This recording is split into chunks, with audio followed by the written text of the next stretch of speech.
Salut les amis et bienvenue dans ce nouveau tuto. Aujourd'hui, on va réaliser ce joli tableau avec Python et Reflex.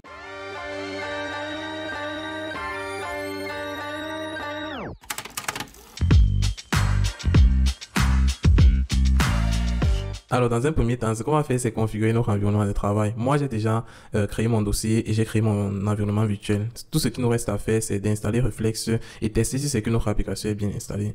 Donc, pour un premier temps, je vais faire pip install Reflex. Ok, dès que Reflex est bien installé, ce qui nous reste à faire, c'est de faire Reflex init pour créer notre premier template qui va nous être utile pour la suite. Je vais écrire Reflex init.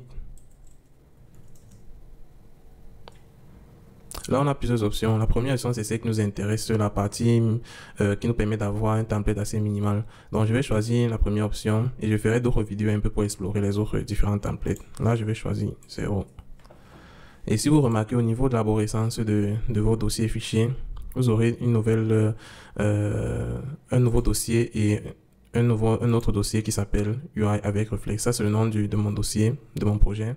Et l'autre dossier, c'est .web qui va contenir tous les composants de Reflex. Là, on va ouvrir le dossier UI avec Reflex. Si vous remarquez bien, le dossier UI avec Reflex sera un peu différent de celui .web. Et le fichier qui nous intéresse, c'est celui-ci, UI avec reflex.py. Je vais supprimer une partie du code généré automatiquement qui ne nous intéresse pas. Et à ce niveau, je vais laisser juste l'import de Reflex. Et ce qu'on va faire, c'est définir une petite fonction et afficher un message sur le localhost. Donc, je vais d'abord créer, pour un premier temps, ma page index avec rx.page. La route sera celle-ci. Et le nom de la page, on va l'appeler data table. Notre fonction, on va l'appeler index. Et elle va retourner ce point texte. Hello world. Je vais sauvegarder et utiliser la commande reflex run pour tester cela. Lorsque notre application sera prête, on pourra cliquer sur le lien qui va s'afficher localhost au niveau du port 3000. Quand je clique sur ce lien, une fenêtre s'ouvre dans mon navigateur. Et vous verrez bien qu'on a le nom de la table, de la page data table et notre hello world qui s'affiche ici. Là, donc notre application fonctionne bel et bien. Ok, à ce niveau, ce qu'on va faire, c'est créer un peu le head de notre table. Le head de notre table, ce sera celui-ci au niveau de worker, job title, email et phone number. Et pour ce faire, ce qu'on va faire, c'est ce qu'on va faire, c'est modifier un peu notre return de l'index. Au lieu de retourner un simple texte, on va retourner un peu quelque chose de plus complexe. Là, je dis, on va créer une box qui va contenir notre table. Et à l'intérieur de cette box, je vais mettre une row rx table. Route. Je vais essayer de manager du mieux l'indentation. Là, à l'intérieur, je vais écrire rx.table.header qui est notre en-tête. Et à l'intérieur de ce header, ce que je vais ajouter comme paramètre, ça peut être par exemple la row elle-même. Table. Milieu de colonne, j'aurai par exemple row. Et row va aussi contenir certaines données à l'intérieur. À l'intérieur de row, je vais mettre un for each qui va prendre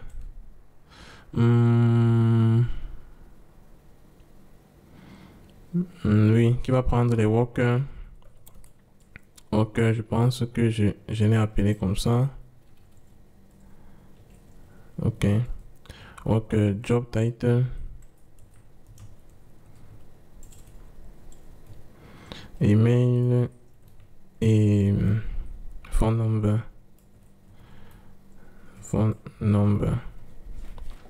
Je crois que c'est tout. Ah ouais, je dois aussi ajouter ces deux éléments. Je vais pour l'instant mettre juste ceci comme ça et là on sera tranquille.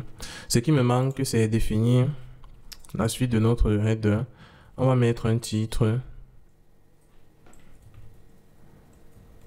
et ce qui va contenir, ce qui va un peu définir les différentes cellules qui se trouvent à l'intérieur de notre header. On va utiliser rxTable.column header cell, rx.text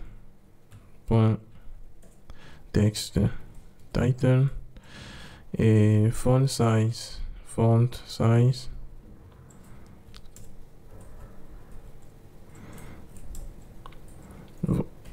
12 pixels. Ok.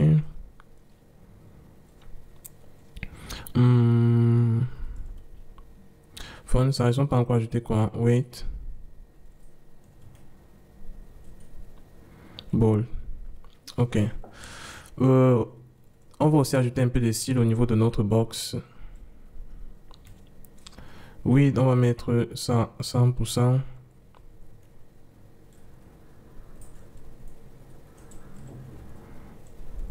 Ok. Align 100%, non, sans VH. Et align center. Ok. Padding 20 pixels. Non. Ok. Là, j'ai essayé de modifier un peu la définition de notre header. On va un peu voir à quoi ça ressemble si on a déjà des données. Je vais retourner plutôt sur notre page.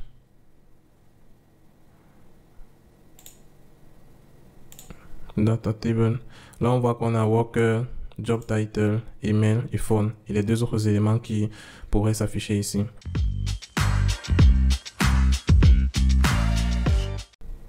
Alors là, on a déjà notre header qui est bien fait. Et ce que je dois ajouter maintenant, c'est on va commencer par mettre un peu les icônes de chaque worker et le nom du worker. Mais avant ça, je vais un peu charger les données de nos utilisateurs. Pour ce faire, je vais créer une classe qui va contenir ces différents dictionnaires. On va l'appeler classe data table. Rx state. Ok. Et à l'intérieur, je vais mettre mes données d'utilisateur. Je vous mettrai dans le lien, dans la description, le lien de la repository pour vous permettre de copier aussi ces différentes données pour qu'on ne passe pas le temps à les écrire. Donc, je vais réduire ceci. Là, cette liste contient les différents noms les différentes informations sur mes workers. Et ensuite, je vais aussi ajouter au niveau de cette classe le color mapping. Color mapping va nous permettre un peu de décorer notre texte. Comme vous pouvez le voir ici, on a défini certains couleurs un peu sur job title. Et notre classe sera juste formée comme ceci.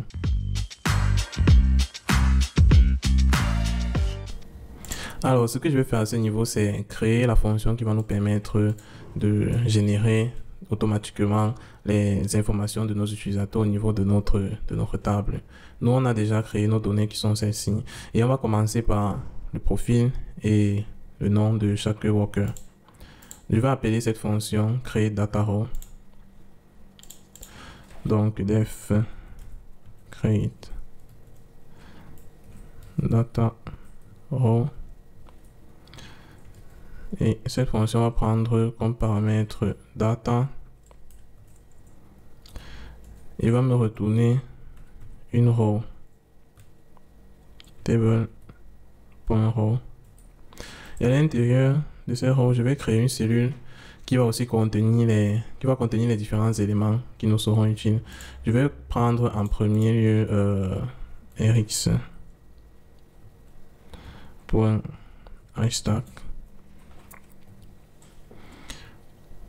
Et à l'intérieur, je vais définir l'avatar. Avatar src data profile. Ok.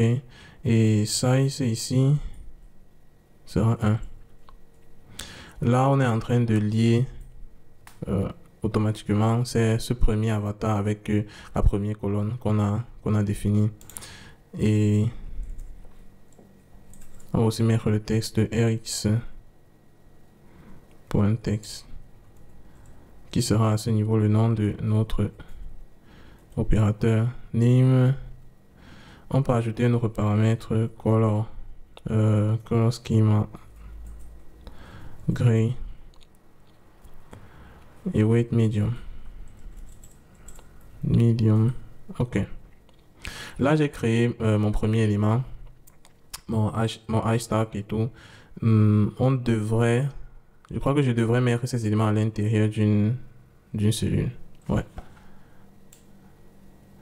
Donc, je vais copier ceci et je vais créer rx.table.cell et à l'intérieur, je vais mettre cet élément. Et ensuite, en fait, chaque cellule sera un peu considérée comme les différentes colonnes. Comme ici, ma première cellule, c'est celle-ci, ma deuxième cellule, c'est celle-ci, ma troisième, c'est celle-ci. Si c'est que je ne vais pas compter normalement les différents éléments que j'ai au niveau de mes datas 1, 2, 3, 4, 5. Ok, je devrais avoir le même nombre d'éléments. Donc, je peux à ce niveau venir juste après la première cellule, créer une autre cellule rx.table.cell et au fur et à mesure on va ajouter les autres éléments qui vont nous être utiles. Ce qui nous manque à ce niveau, c'est rappeler notre fonction pour vérifier si c'est qu'elle fonctionne, bel et bien.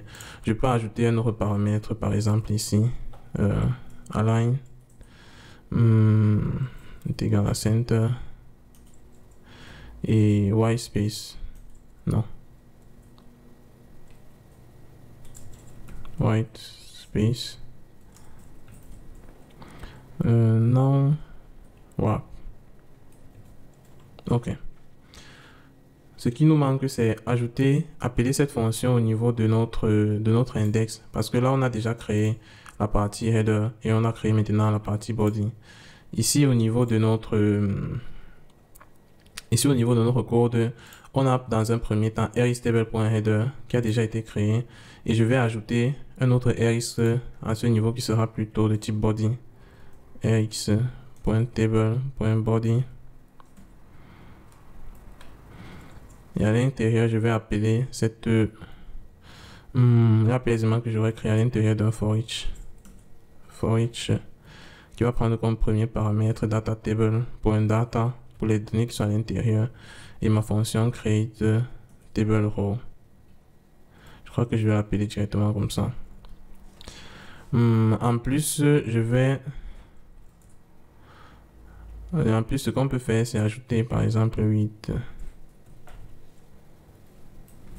100%.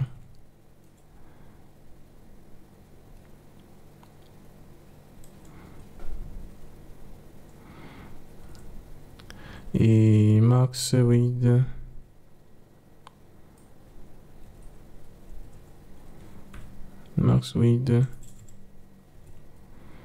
900 pixels. Là, j'ai une erreur. À cela, on a rtable body rx. Qu'est-ce que ça nous dit? Unexpected. Ah, ok. Il me manque un D ici. Et c'est bon. Ok. Là, on va essayer de tester déjà notre code. Parce qu'on a créé les éléments qu'il fallait. On a affiché notre premier tableau. On va vérifier si c'est qu'on a bel et bien notre premier paramètre. Là, je réactualise. Ça ne prend pas parce que notre code allait en erreur, donc ça a bloqué. Je vais relancer. Je vais terminer. Et cela peut vous arriver même à vous-même. Parce que lorsque vous écrivez votre code, automatiquement, Reflex va réactualiser cela. Je vais relancer Reflex Run.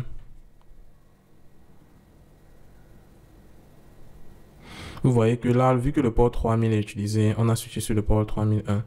Donc, je vais cliquer à nouveau et fermer celui-ci qui était sur le port 3000.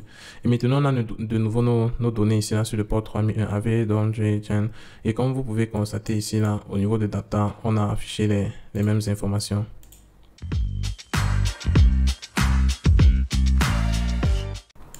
Alors à ce niveau, tout ce qui nous reste à faire, c'est de compléter le reste de cellules qui nous manquait. On a créé la première cellule. Et pour la deuxième, ce qu'on a ici, c'est job title. Et ensuite, on aura email et phone number. Et les deux autres éléments que l'on a besoin les deux autres éléments ici qu'on a besoin d'afficher. Et sans oublier aussi le mode jour et nuit, qui est juste une ligne de code. Ok. Là, au niveau de la partie job title, je vais récupérer le badge. Donc, rx.badge. Et à l'intérieur, ce sera data job. Au niveau des colors, on va mettre color schema. Color schema green. Non, c'est pas ça. Color schema. On va récupérer les couleurs au niveau de notre color map qu'on a défini précédemment. Donc, je vais appeler la classe data table.colorMap et cela va prendre comme paramètre data job. Comme autre paramètre, on peut mettre ici la weight, par exemple, medium. Ok. Et je crois que c'est tout. Pour l'autre cellule qui nous intéresse, c'est email. Mais avant ça, on va d'abord aller tester parce que je vois ici que Flex a déjà recompilé. On va tester notre code et on a software, project manager, accountant et web developer qui sont reliés à le color mapping qu'on a défini à ce niveau. Que software engineer par exemple devait être red et web developer devait être blue. Ensuite, on va définir les mails et phone number. Pour les mails et phone number, on va utiliser du simple texte. Donc, je vais écrire ici à ce niveau rx.text. Et à l'intérieur, ce sera data email. Et au lieu de color mapping, non, parce que là, c'est l'autocomplétion qui m'a aidé. Je vais prendre une simple color gray. Color gray, weight medium, on va laisser medium et text decoration underline. Ok, je vais copier ce même texte parce qu'il est pratiquement similaire avec le phone number. Ok, et au lieu de color, on va mettre ici color schema sky. Ici là, ça doit être aussi color schema gray, medium et underline. Voyons voir ce que ça nous donne à ce niveau. Oh super, là on a notre email qui est en gris souligné et aussi notre phone number souligné. Ce qui nous manque donc, c'est, je crois qu'il nous faut encore une cellule en plus. Ce qui nous manque, c'est le phone, pencil et trash. Non, je crois qu'on est bon. Il nous reste juste les deux éléments. Donc, je vais laisser ceci. Pour nos deux derniers éléments, on va ajouter juste des icônes. On aura x.icon tag tag pencil. Ok. Ensuite color. On va laisser plume et weight medium. Pratiquement la même chose ici, mais au lieu de pencil, on aura trash. Au niveau de la couleur, on va laisser red et je crois que c'est bon. Si on retourne au niveau de notre Explorer, là on est sur le port 3001, mais vous, comme vous savez, si c'est que ça dérange, vous relancez avec sur un autre port ou vous fermez votre éditeur, vous relancez. Là on a un worker qui a été bien défini et tout. Et la seule chose qui nous manque, c'est notre option de jour et nuit. Pour l'ajouter, il nous suffit juste d'aller au niveau de notre index et vous allez ajouter cette petite ligne de code en dessous, juste avant. On va la mettre à ce niveau. Et si vous retournez sur votre page, vous aurez maintenant le mode nuit. Et vous pouvez changer de mode comme vous voulez. On arrive au terme de cette vidéo. J'espère que vous avez apprécié cette découverte de Reflex et je vous invite à vous abonner pour ne pas rater les prochaines vidéos que je vais sortir sur cette série.